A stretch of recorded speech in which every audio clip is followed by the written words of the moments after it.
Alors, on parle d'auto-arbitrage au foot à 7, le football autogéré.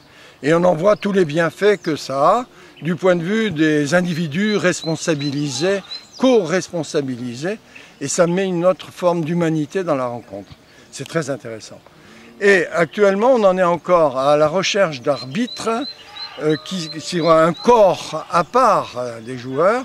Et ce corps d'arbitres, on fait ensuite des désignations au foot à 11 pour qu'ils aillent arbitrer. Mais le plus souvent, ils sont rémunérés et donc un double arbitrage, c'est une double charge pour les clubs qui sont là.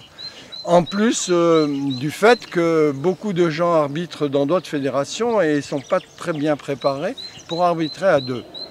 Alors, donc il y a un travail sur le contenu. Mais après, il y a un travail que moi j'appellerais la pratique autogérée du foot à 11.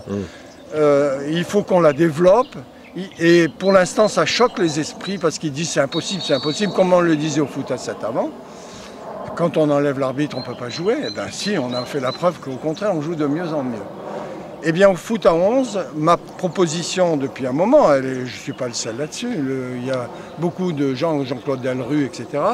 On est à la recherche de l'autogestion par les clubs de leurs rencontres. Alors comment? Dans le double arbitrage. Eh bien, le club A fournit un arbitre et le club B fournit un arbitre bénévole. On est dans une logique où on va se construire les uns les autres en se respectant les uns les autres. Même si a priori ça paraît démentiel. Voilà.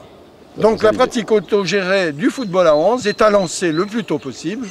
Et elle me semble être dans la voie que je propose et qu'il faut étudier, mais surtout qu'il faut mettre en œuvre pour voir ce que ça produit. Parce que on ne convainc pas les gens par des discours et par des propositions. Et c'est en ce sens que je reviens à ce tournoi. Ce tournoi, personne n'était d'accord à Paris, par exemple, ils étaient contre la touche au pied, etc., etc.